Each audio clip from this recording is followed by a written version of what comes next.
It was a quiet evening in the sleepy town of Cedarville, a place where nothing ever happened, or so everyone thought. The sun was setting, casting long shadows outside, and I was getting ready to close up my shop for the night. My name is Jake, and I run a small hardware store on Main Street. Life here was simple, predictable, and safe. But everything changed when I found the first letter. It was slipped under the door, a plain white envelope with no return address. Curious, I picked it up and tore it open. The paper inside was rough, the kind you'd find in cheap notebooks, and the handwriting was rough, as if it had been written in a hurry. "Jake," the letter said, "I know your secret. Meet me at the old quarry at midnight if you want to keep it." I froze, my heart pounding loudly in my chest. What's the secret? I had no idea what this person was talking about, but the fear was real and gnawed at me like a nagging itch. I knew I had to go, if only to find out who was behind it and what they wanted from me. At midnight, I found myself at an old quarry, an abandoned place on the outskirts of the town. The moon cast a ghostly light on the rock, and every sound seemed amplified in the stillness of the night. I waited, my breath visible in the cool air, wondering if I had made a mistake. Suddenly, I heard footsteps behind me. I turned around, the beam of my flashlight cut through the darkness, but no one was there. The sound came again, closer this time, and I spun around, feeling a cold sweat run down my forehead. "Who's here?" I shouted, my voice shaking despite all my efforts to keep calm. There was no answer, only the sound of my own breathing and the distant hoot of an owl. A chill ran down my spine as I realized I wasn't alone. And that's when I saw him. A figure emerged from the shadows, tall and menacing, with a mask on its face. He moved with the grace of a predator, covering the distance between us in seconds. My flashlight flickered and went out, plunging us into darkness. I tried to run away, but he was too fast. A hand covered my mouth, muffled my scream, and I felt something cold and sharp near my throat. The fear was paralyzing, and I knew at that moment that my life was in his hands. "You will do exactly as I say," he whispered, his voice an eerie whisper, "or people will die." And so it all began. A nightmare that consumed my life, turning me from a simple shopkeeper to an unwitting accomplice in a killer game. Games where the stakes were higher than I could have imagined, and where the only rule was survival. When he finally removed his hand from my mouth, I gasped for air as if I had come out of the water. My heart was pounding so loudly that I was afraid he would hear it. His eyes, hidden behind a mask, were cold and merciless. "You understood me?" he asked again. But it wasn't a question. It was an order. I nodded, unable to get the words out. "Okay," he said, and seemed to smile under his mask. "Tomorrow at dawn you will receive instructions. If you do everything right, you may be allowed to live." With these words, he disappeared into the darkness, leaving me alone, trembling with fear and cold. The next morning, I found another letter tied to the doorknob of my shop. My hands were shaking as I tore open the envelope. Inside was a short text. "Tonight at 8 o'clock. Rundown house on Ash Street. Bring a black bag from the basement. No questions asked." I knew this house, an old abandoned mansion that had been empty for years. Local residents avoided him, saying he was cursed, but now it seems that was the least of my problems. In the evening, I found myself near the mansion. The building looked even more ominous at dusk. I went inside, trying not to make too much noise. The stairs creaked under my feet, and each step sounded like thunder in my ears. I found the basement and went down. The air was damp and musty, which gave me a metallic taste in my mouth. On the floor, I saw a black bag, as the letter said. I went over and opened it. Inside were tools, a knife, rope, plastic bags. I felt bored. These were no ordinary instruments. These were instruments of murder. I heard footsteps behind me and turned sharply. He was standing in the doorway wearing the same mask. His eyes were as ruthless as the first time. "Now you know what to do," he said, nodding at the bag. "There is a certain person that needs to be removed, and you will." My blood froze in my veins. I could not kill a man, but if I don't, he will kill me. I felt the ground slipping away from under my feet. "You have a choice, Jake," he whispered. "But remember, every action you take has consequences. The choice is yours." I stood there, paralyzed with fear and despair, realizing that my life had turned into a nightmare from which there was no way out. Every day from that moment turned into a horror. I followed his orders, becoming part of his cruel games. He left me new instructions every morning, and I followed them without question, knowing that any mistake could cost me my life. Over time, I began to notice that I was not the only one he was controlling. Other people in the town also received his orders. They were like puppets controlled by invisible strings, doing his will. It was like a web, in the center of which he sat, pulling the strings. One day he ordered me to meet him in an abandoned factory on the edge of town. I arrived at the place and found him waiting. He gave me a new task, to follow one woman and report on her every move. I couldn't understand why she was important, but I followed his orders. Every day I followed her, recording her every move, until I realized the terrible truth. She was the next victim.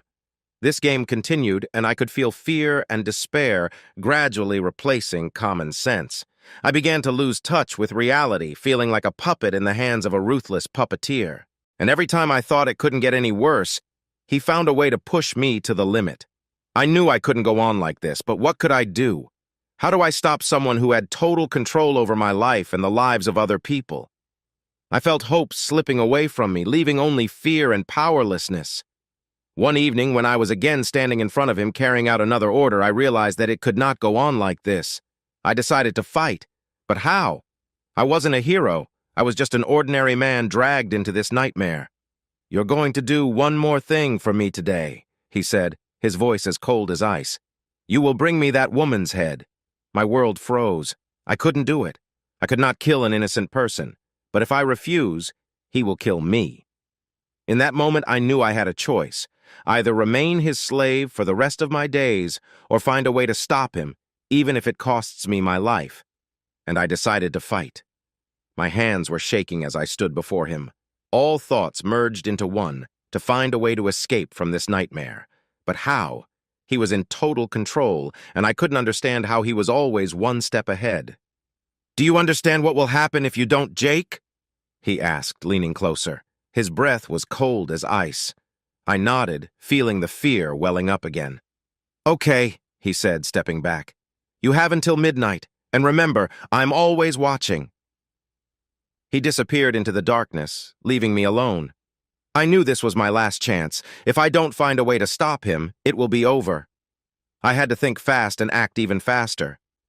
I returned home feeling the adrenaline rush through my body. I knew I couldn't just go to the police. He was always aware of my every move. I had to find another way. I started looking for information about him, trying to find at least some clue. I found some old newspaper articles about an unknown killer who terrorized the town a few years ago. He disappeared without a trace, and everyone thought he was gone. But now I knew he was back. Reading these articles only increased my sense of dread. I realized that he was not just a maniac. He was a master of manipulation. He knew how to play on people's fears and use them for his own purposes. I knew I had to act fast. I picked up the phone and dialed the number of Marta, an old friend of mine who worked at the city library. "Martha, this is Jake. I need help," I said, trying to stay calm. "Can you meet me in the library? It's important." There was anxiety in her voice, but she agreed. An hour later, I was already in the library where Marta was waiting for me. "What happened, Jake?" she asked when we sat down in a quiet corner. I told her everything, about the letters, the threats, and the task to kill the woman. Her eyes widened in horror. "We have to find a way to stop him," she said, her voice shaking. "But how?" We began to search for information on all known murders, trying to find at least some connection. And then we found something strange. All the victims had one thing in common. They were all connected to one person, an old retired detective named Harold. The next morning, we set out for Harold's house. The old detective lived alone, far from the city, in an old house surrounded by a dense forest. We didn't know what to expect, but we knew this was our only chance. The road to the house was difficult, and each step seemed like an eternity. When we finally got there, we saw an old man sitting on the porch, his eyes tired but alert. "Are you Harold?" I asked, approaching him. He nodded, inviting us to sit down. We told him everything, and his face turned gloomy. "I know who it is," he said, his voice quiet but firm. "This is my old partner, Travis. He disappeared years ago after we failed to stop a killing spree. I thought he was dead, but I guess I was wrong." Harold explained that Travis was obsessed with the idea of the perfect crime. He was always one step ahead, and his knowledge of forensics made him almost elusive. "But why did he choose me?" I asked, feeling a chill run down my spine. "Because you were an accidental target," Harold replied. "He likes to play games with people, and now you're his new doll." We discussed the plan of action. Harold had contacts in the police and he promised to help us, but we knew it would be difficult. Travis was too smart and too dangerous. The next few days were the scariest of my life. Together with Harold and Martha, we tried to gather all the evidence and find a way to stop Travis. We knew that time was against us, and every day could be our last. We began to notice that we were constantly being watched. Travis was aware of our every move. He played with us, leaving clues and tasks, each of which was even scarier and more dangerous. One day I received another letter. There was only one sentence in it. "Your time has come to an end." I realized that he was no longer playing. He was preparing for the final blow. We decided to use this information against him. We devised a plan to trap him. Harold contacted his old colleagues and they agreed to help. In the evening, we went to the old factory where we knew Travis liked to hide. We set traps and waited. The silence was unbearable, and every sound seemed a sign of approaching danger. Finally, we heard footsteps. Travis was getting closer. We hunkered down, prepared for the worst. I felt adrenaline flood my body, and all my fears merged into one: to survive. Travis entered the room, his figure silhouetted against the light. He moved quietly like a predator, and I realized that he knew about our trap. He was always one step ahead, but this time we were ready. As soon as he approached us, we turned on the light and saw his face, merciless and cold. He showed no emotion, but I knew he was enjoying our fear. "You lose, Travis," Harold said, gun ready. "You won't escape this time." Travis smiled, and it was the scariest smile I had ever seen. He rushed forward sharply, and a struggle began. It was a fight for my life, and I felt like every second was an eternity. Finally, we were able to stop him. The police, called by Harold, arrived just in time. Travis was arrested, and I felt a huge weight lift off my shoulders, but the fear did not disappear. He left his mark, and I knew I would never forget those terrible days. Life was slowly returning to normal, but I knew it was just an appearance. The town will never be the same again. We have all changed, and fear has left its mark on our hearts. I often thought about what happened and how we survived. I understood that we were stronger than we thought. But the experience left me with questions that I will never find the answers to. Why did Travis choose me? Have we really stopped him, or is he still out there waiting for his next move? I knew one thing for sure. I would never be the same again. Fear and terror became a part of my life, and I learned to live with them. But every time night falls and the shadows grow longer, I think of Travis and his cold stare. And I know the nightmare will never be completely over. A few months passed, and life in the town seemed to be returning to normal. But there was still fear inside me. I often woke up at night in a cold sweat, feeling that someone was watching me. Every rustle, every shadowy movement seemed to me a sign of Travis' return. One day when I was coming home from work, I noticed something strange. There was an envelope hanging on the doorknob of my house.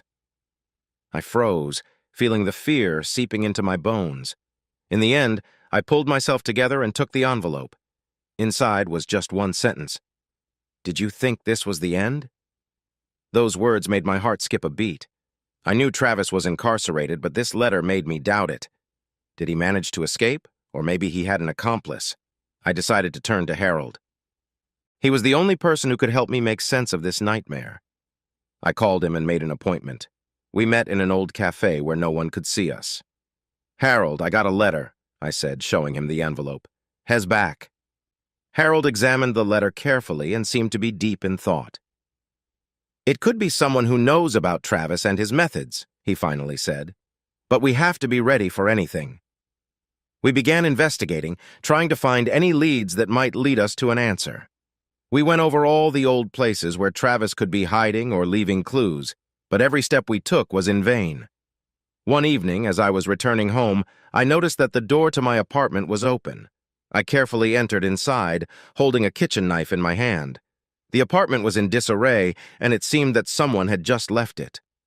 I heard a rustle from the kitchen and froze. Someone was inside.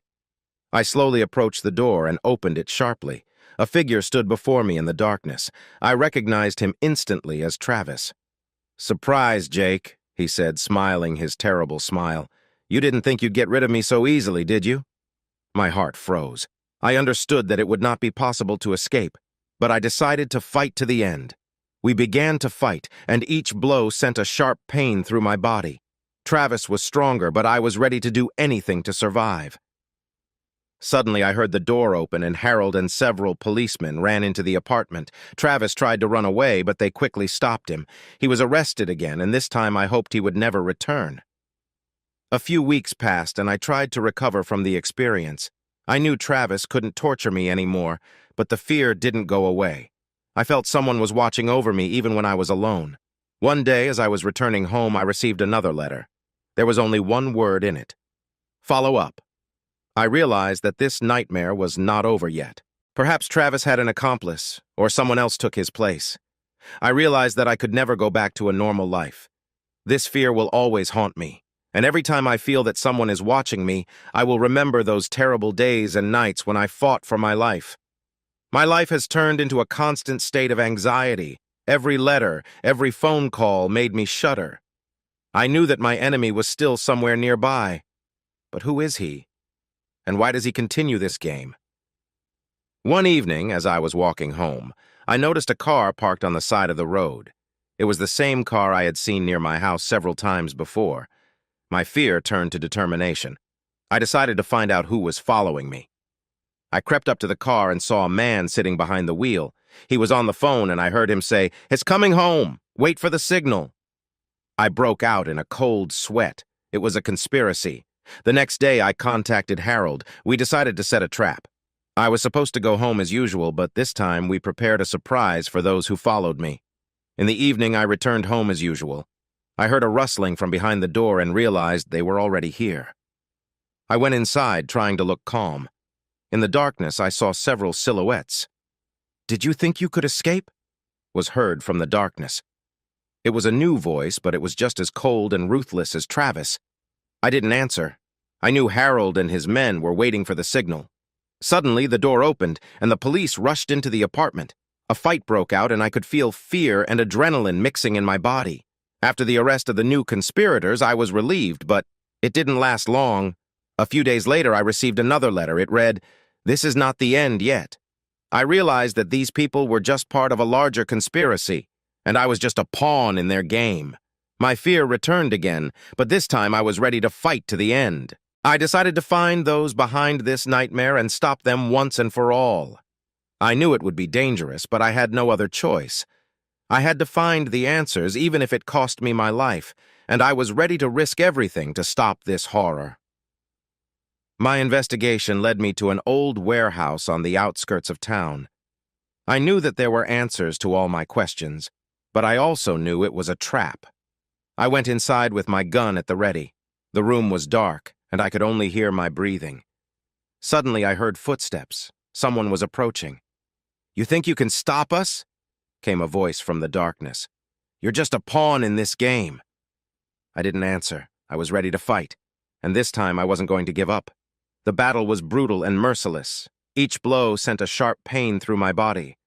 But I knew I had to survive. I had to find the answers. Finally, I won. My enemies were stopped, and I was relieved. But the fear remained. I knew this was not the end, but I was ready for new challenges, and I knew I would never be the same again. Never be the same again. Never be the same again.